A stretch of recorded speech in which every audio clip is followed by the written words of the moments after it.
ibu yang memuliakan Allah Subhanahu wa taala. Alhamdulillah, Allah Subhanahu wa taala masih memberikan kesempatan kepada kita, masih memberikan kemudahan kepada kita, masih memberikan kekuatan kepada kita, sehingga kita masih bisa melaksanakan sholat maghrib secara berjamaah. Kita lanjutkan dengan majelis taklim. Ini semata-mata karena hidayah dan kekuatan daripada Allah Subhanahu wa taala. Maka mudah-mudahan seluruh ibadah yang kita lakukan diterima oleh Allah Subhanahu wa taala, menjadi sebab dosa kita diampuni oleh Allah, menjadi sebab dosa orang tua kita, mertua kita, guru-guru kita, keluarga kita, bahkan umat seluruh alam diampuni oleh Allah, menjadi sebab selamat daripada api neraka dan masuk surga tanpa dihisab oleh Allah Subhanahu wa taala. Kita lanjutkan pengajian kita.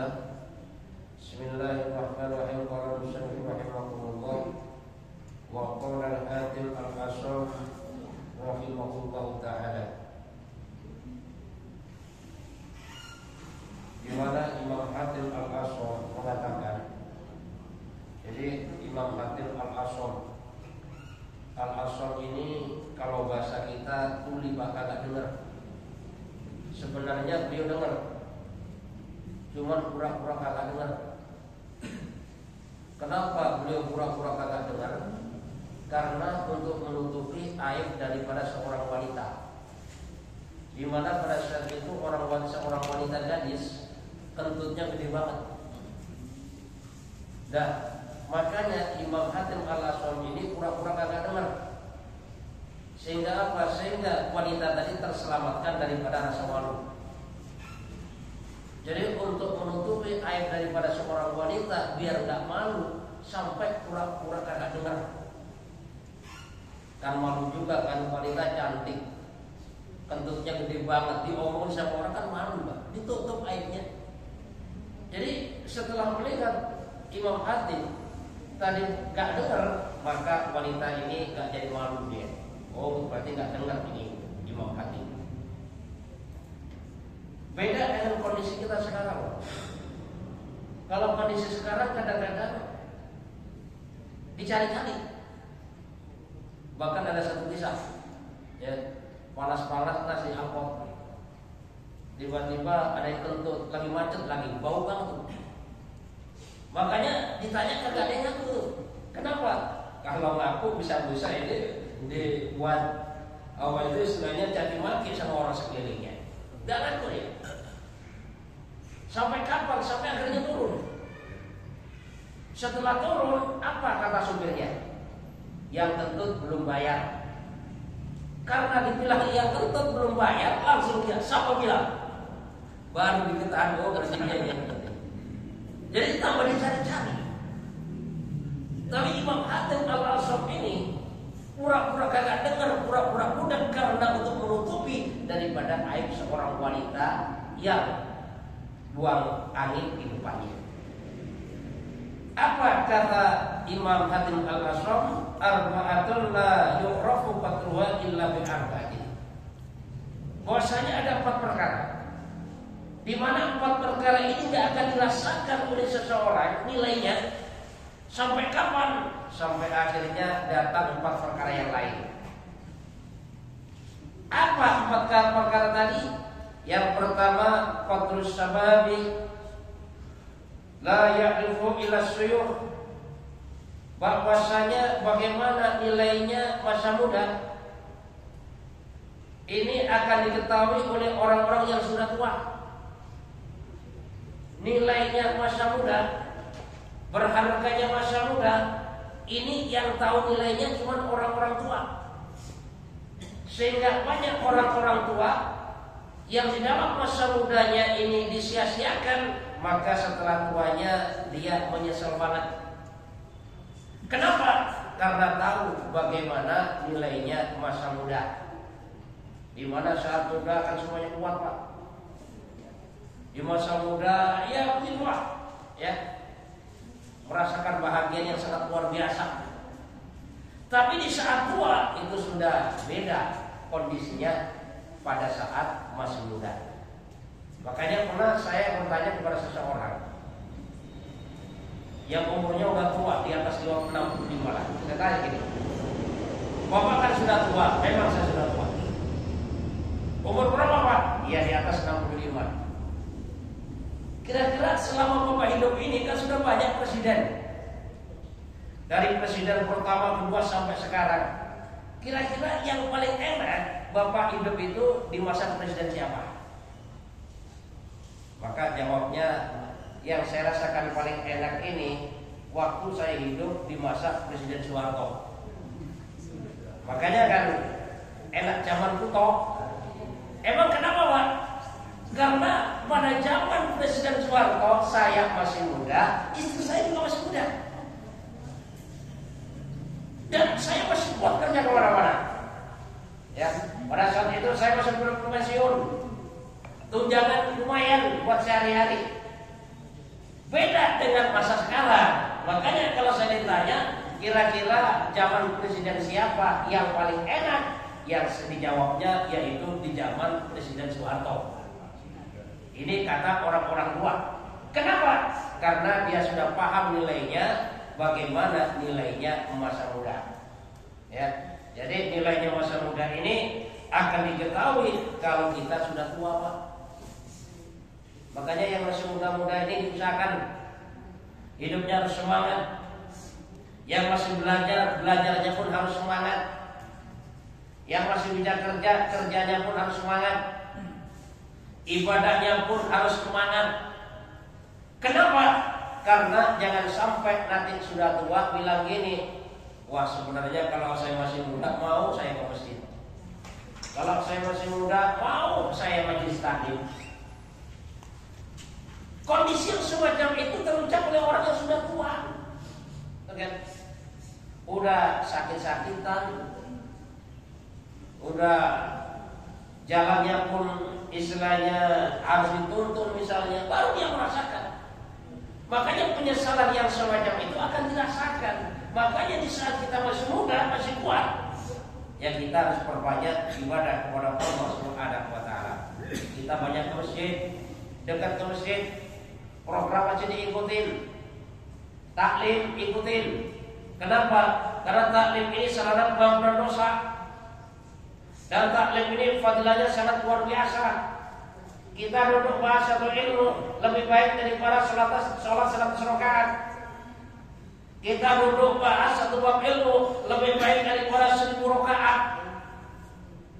Makanya kalau kita nggak duduk majelis taklim, yang jelas kita akan mendapatkan kerugian yang sangat luar biasa. Ya, jadi mumpung masih kuat, ya, mumpung masih muda, maka jangan sia-siakan daripada masa muda tadi. Wa qatrul afiyah la ya'rifuhu illa ahlul balad. Dan nilainya kesehatan, nilainya keselamatan tidak akan dirasakan kecuali kepada orang yang sedang terkena daripada yang namanya bencana. Baru merasakan, Pak, ya kan? Bagaimana rasanya kedamaian, bagaimana rasanya kebahagiaan, bagaimana rasanya keselamatan, itu baru terasa kalau sudah terkena bencana. Baru dia merasakan, baru dia nyesel.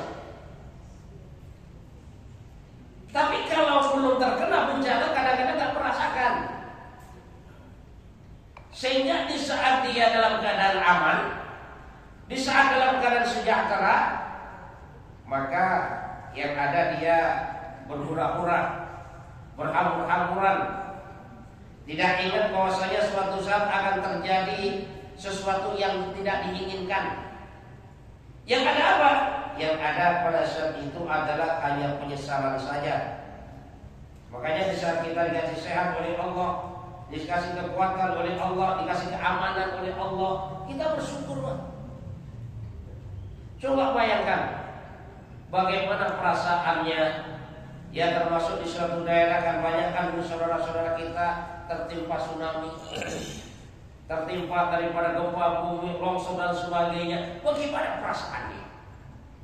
Ya mungkin sebelumnya kagak pernah terbayang. Sebelumnya senang-senang saja. Tapi ternyata setelah setelah diberikan bencana oleh Allah Subhanahu wa taala, baru dia merasakan bagaimana nikmatnya saat dalam keadaan selamat, saat dalam keadaan damai, saat dalam keadaan senang, baru merasakan. Karena yang namanya bencana Pak ini bisa jadi diberikan kepada siapa saja. Karena yang namanya bencana ini bagi orang beriman ini ujian untuk menaikkan imannya. Bagi orang yang lalai ini merupakan teguran agar supaya ingat. Bagi orang yang memang bermaksiat kepada Allah Subhanahu wa taala, ini merupakan azab. Makanya saat bencana terjadi, kadang-kadang kalau orang beriman semakin dekat kepada Allah, semakin rajin beribadah kepada Allah. Kalau orang yang agak lalai, dia beriman cuma lalai ibadah kepada Allah, biasanya orang ini kebingungan. Kadang ibadah, kadang enggak, kadang ibadah, kadang enggak. Tapi kalau orang yang bermaksiat kepada Allah dengan adanya bencana, kadang-kadang ya semuanya pada dimaki-maki. Ini kan gara-gara dia, ini kan gara-gara dia, ini sumbangan kagak datang, ini sembako kagak datang, macam-macam. Yang ada apa? Yang ada maki-maki orang. Ini apabila bencana datang kepada orang-orang yang tidak beriman kepada Allah Subhanahu wa taala. Ya. Dan bencana yang paling besar, Pak, pada dasarnya di saat kita jauh dari perintah Allah, ini bencana besar nih. Ya. Waktunya sholat kita kagak ingat sholat. Waktunya ke masjid kagak ingat ke masjid. Waktunya taklim kagak ingat taklim. Ini sebenarnya bencana besar yang akibatnya dunia akhirat. Cuma hal yang semacam ini kan jarang terpikirkan oleh kita. Makanya di saat kita ada kekuatan berjamaah ke masjid, maka kita ucapkan alhamdulillah. Kenapa? Nikmat besar dan barakallah. Di saat dimudahkan oleh Allah duduk majelis taklim, kita ucapkan alhamdulillah, nikmat besar dari Allah. Di saat ditanamkan rasa sabar, ada musibah, kita alhamdulillah. Kenapa? Diberikan rasa sabar oleh Allah. Karena rasa sabar dan tabah pada dasarnya juga pemberian daripada Allah Subhanahu wa taala. Makanya kalau orang beriman ini kan, di saat mendapatkan nikmat dia bersyukur, di saat mendapatkan musibah dia bersabar. Ini orang beriman. Mendapatkan nikmat bersyukur, mendapatkan musibah bersabar.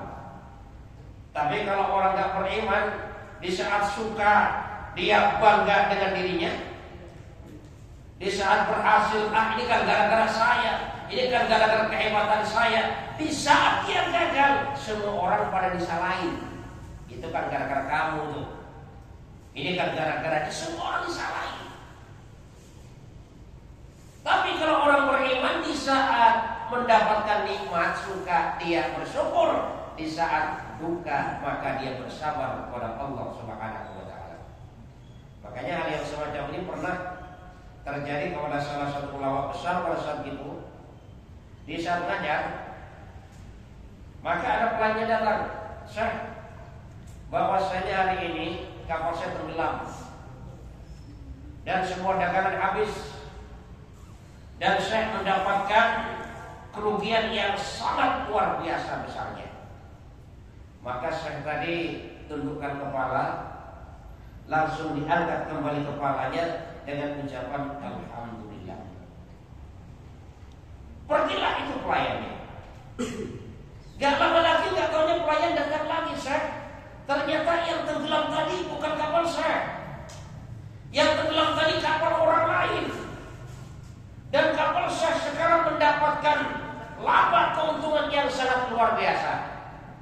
Maka saya tadi tundukkan kepala, lalu diangkat kepalanya dengan ucapan alhamdulillah. Maka si pelayan tadi agak kebingungan. Di saat ada berita duka bahwasanya rugi besar, kenapa saya ucapkan alhamdulillah? Di saat dengar untung besar, kenapa juga diucapkan alhamdulillah? Maka saya tadi menjawab, baik pelayan ini ceritanya. Di saat saya dengar bahwasanya kapal saya tenggelam, saya rugi besar, Saya tundukkan kepala saya nanya kepada hati saya, ternyata hati saya tidak bersedih, maka saya ucapkan alhamdulillah. Di saat saya mendengarkan bahwasanya saya untuk besar, saya tundukkan kepala saya nanya kepada hati saya, ternyata hati saya pun juga gak bangga, maka saya ucapkan alhamdulillah. Ya. Jadi saya ulang ini, bahwasanya nilai daripada keselamatan, keamanan, kesejahteraan ini baru akan terasa di saat tertimpa daripada yang namanya musibah. Wa qadru sihhati la yarful marid. Dan arti dari sebuah nilai dari sebuah kesehatan ini akan dirasakan oleh orang yang sedang sakit. Makanya kalau sedang sakit baru merasakan enaknya sehat. Sakit gigi aja, kan? Kita sakit gigi baru merasa kenikmatnya makan. Sebelumnya maka gak pernah mikirin makan aja dah. Gak pernah mikir nikmat daripada Allah. Tapi setelah dia sakit gigi baru dia merasakan betapa nikmatnya saat sehat. Betapa enaknya makan saat gigi gak sakit. Kapan ini dirasakan? Di saat giginya sakit, Pak. Atau bahkan di saat sariawan, baru dia merasakan nikmatnya sehat. Kalau kagak gitu, kagak merasain biasanya. Kalau lagi sehat kan semuanya pada dihabisin, semuanya pada dimakan dengan enaknya. Tapi saat sakit, makanan ini sudah mulai kagak enak lagi. Kenapa namanya sakit? Cuman kalau ada orang sakit, Pak, semuanya pada bawain yang enak-enak. Semuanya pada nawarin. Sudah tahu kolesterolnya tinggi, ditawarin, Bapak mau durian enggak? Coba bayangkan. Tapi saat sehat kagak ada yang nawarin itu. Sudah tahu darah tinggi, ditawarinnya sate lagi. Kan? Makanya saat orang sakit itu berbagai macam makanan ditawarin. Apalagi kalau sakitnya agak parah, Pak, maka semua yang datang bawa makanan jeruk dimakan, dibawa, martabak dibawa, sate dibawa, semuanya pada dibawa, tapi kagak dimakan dia yang sakit. Yang makan siapa? Ya makan yang sehat. Nah, makanya seseorang di saat sudah sakit baru terasa di situ nikmatnya daripada yang namanya sehat. Kalau waktu sehat kan enak banget makan, ya kan? Walaupun makan sama sambel, ya, terus gurame goreng atau gurame bakar enak banget tuh, ya.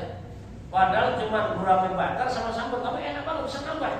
Kenapa? Kondisinya sehat. Tapi di saat kondisinya sakit, walaupun berbagai macam benua, daging, gulai ada, ayam ada, ikan ada, karena kondisi sakit kagak kemakan. Pahit itu rasanya.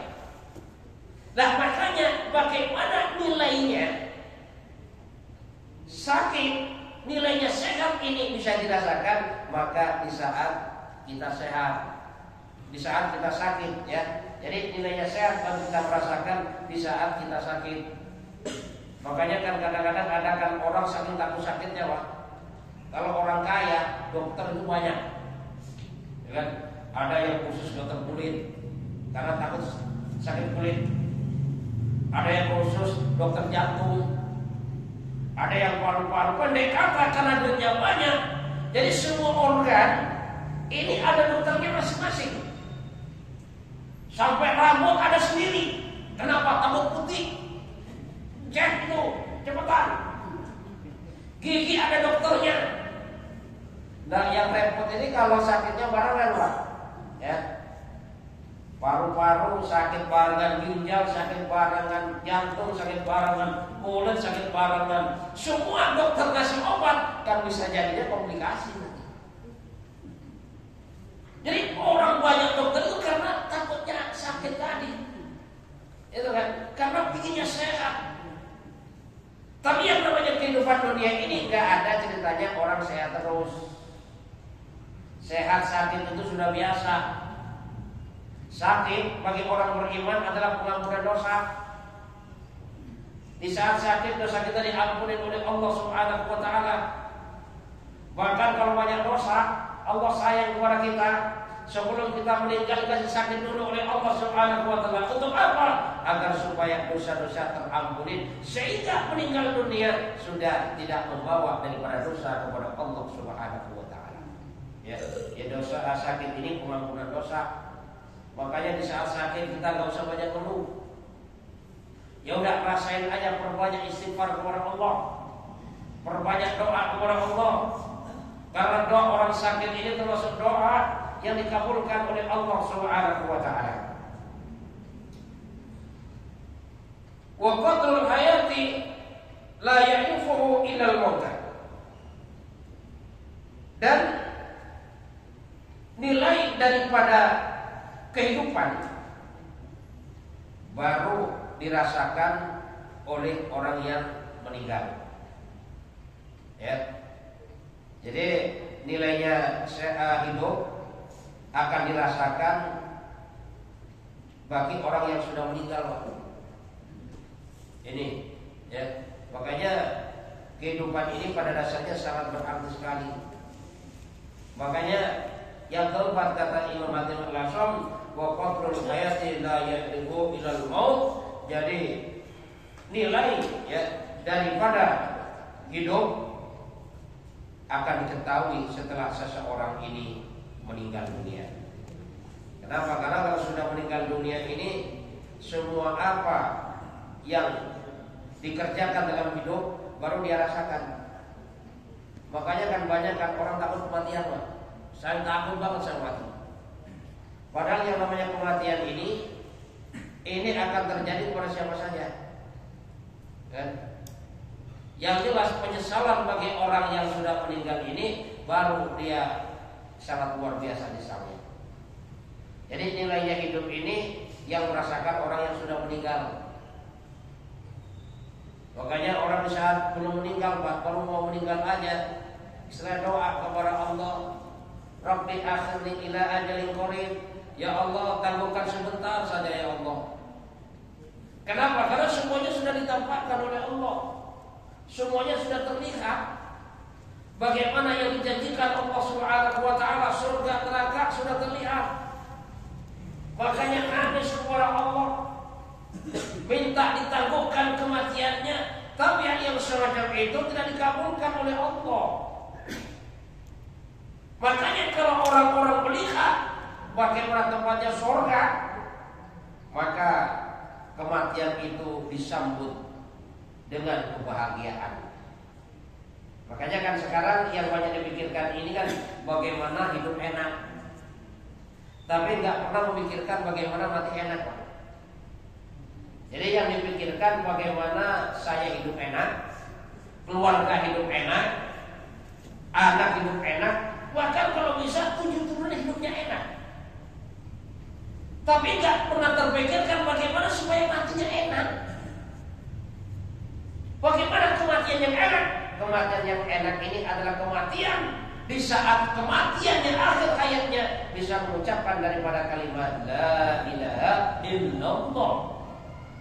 Itulah orang yang akan mendapatkan kematian yang enak. Makanya malaikat Israel datang mau menyambut nyawa, dia mintanya buru-buru. Kenapa? Sudah melihat daripada keindahan surga. Kalau bisa buru-buru dah, saya udah kagak betah di dunia. Tapi kalau orang yang ditampakkan neraka, maka nangis kepada Allah akan segera ditangguhkan daripada kehidupannya. Dikasih kesempatan langsung itu. Dan makanya sebelum kematian datang, kita harus tahu daripada yang namanya arti dari sebuah kehidupan. Dan bagaimana supaya hidup kita ini berarti, bagaimana supaya hidup kita ini bernilai. Bernilai di mana? Bernilai di sisi Allah. Karena kalau nilai di sisi Allah ini adalah nilai yang sesungguhnya. Tapi kalau nilai di mata bos, Pak, ini kan dinilai di saat kita bisa dibutuhkan. Suatu contoh misalnya orang kerja rajin, oh nilainya bagus. Tapi kalau sudah pensiun, udah nggak ada nilainya di mata bos, ya. Atau bahkan kadang-kadang saja udah pura-pura kagak lihat. Kenapa? Karena sudah gak dibutuhkan. Tapi kalau dinilai di mata Allah Subhanahu wa Ta'ala, semakin orang tua itu semakin tinggi nilainya kalau mau ibadah kepada Allah. Semakin tua semakin tinggi nilainya di hadapan Allah Subhanahu wa Ta'ala kalau seseorang ini mau beribadah kepada Allah. Makanya Pak, selama Allah Subhanahu wa Ta'ala masih memberikan kesempatan kepada kita harus perbanyak ibadah kepada Allah, dekat kepada Allah. Dan kita jangan hanya beribadah saja, tapi usahakan ngajak orang lain untuk beribadah. Kenapa? Karena kalau kita mengajak orang lain beribadah, maka pahala kita berlipat-lipat. Suatu contoh, kita dapat pahala taklim. Kalau sendirian gak ngajak, ya cuma dapatnya dari kita doang. Tapi kalau kita taklim ngajak dulu, paling enggak 20 orang kita ajak, maka kita dapat pahala daripada 20 orang tadi. Kita mau sholat 100 orang kita ajak, 100 orang pahalanya daripada kita. Itulah pentingnya ngajak, pentingnya saling mengingatkan. Cuman kan kadang-kadang dalam kehidupan kita ini mengingatkan untuk urusan agama ini jarang, atau bahkan orang agak mau. Walaupun sama teman, bahkan sama keluarga, kagak mau tuh ngingetin pentingnya agama, pentingnya sholat berjamaah dan lain sebagainya. Tapi kalau sudah urusan dunia, orang kagak kenal pun diingetin. Lihat. Jadi kalau urusan dunia, orang gak kenal pun diingetin. Contohnya gini Pak, misalnya ada orang dari pasar naik motor, terus di belakangnya ini ada sekarung beras, dan sekarung beras ini bocor. Maka setiap orang yang lihat akan teriak, Pak itu Pak bocor, nanti habis itu berasnya. Bahkan kalau kagak denger, bisa juga Pak, dia diuber pakai motor. Sampai akhirnya apa? Sampai akhirnya orangnya tadi dengar dan menyadari ternyata berasnya sekarung tinggal separuh. Itu diingetin Pak. Padahal kalau beras itu habis gak menyebabkan orang masuk neraka. Jadi beras habis di jalan gak menyebabkan orang masuk neraka. Tapi semua orang pada ingetin. Tapi kalau orang sudah gak sholat jauh daripada agama, maka menyebabkan masuk dalam nerakanya Allah Subhanahu wa Ta'ala. Cuman tidak ada yang mau ngingetin. Kenapa kesalahan yang semacam ini? Karena masing-masing kita itu merasa tidak punya tanggung jawab terhadap berlangsungnya agama Allah Subhanahu wa Ta'ala. Padahal besok, kalau di hari kiamat para ahli neraka dilemparkan ke neraka, maka malaikat penjaga neraka nanya, alam ya'tikum nazir, apakah belum ada orang yang datang kepada ngasih peringatan, ngingetin pentingnya sholat, ngingetin pentingnya baca Quran, pentingnya berjamaah, pentingnya mengamalkan perintah Allah Subhanahu wa Ta'ala. Kalau memang sudah datang, jujur, bala qad ja'ana nazir, malaikat, benar malaikat, sudah banyak yang datang kepada saya. Bahkan pengurus masjid itu sering datang ke saya loh. Pengurus masjid ngingetin, Pak, sholat berjamaah ke masjid, Pak ada taklim. Bahkan jamaah masjid pada datang ke rumah ngingetin. Cuman saya kagak mau, saya tolak. Bahkan saya maki-maki, saya marah dengan kehadiran mereka. Ya maka inilah nasib saya sekarang. Tapi di saat belum ada yang pernah ngingetin, maka pada saat itu nuntut, ya malaikat tetangga saya itu rajin ke masjid, kagak pernah tuh kelek-kelek saya. Tetangga saya rajin taklim, gak pernah ngingetin saya. Makanya kalau saya masuk neraka, tetangga saya masuk surga, nanti dulu kita masih selesaikan urusan dulu.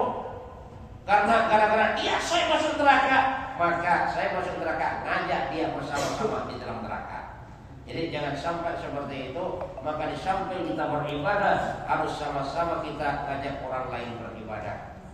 Mudah-mudahan Allah Subhanahu wa taala berikan kepahaman kepada kita, sehingga apa yang sama-sama kita bicarakan, yang sama-sama kita dengarkan, insya Allah kita niat amal dan menyampaikan kepada saudara-saudara kita yang lainnya. Subhanakallahumma bihamdika asyhadu an la ilaha illa anta astaghfiruka wa atubu ilaik. Wassalamualaikum warahmatullahi wabarakatuh.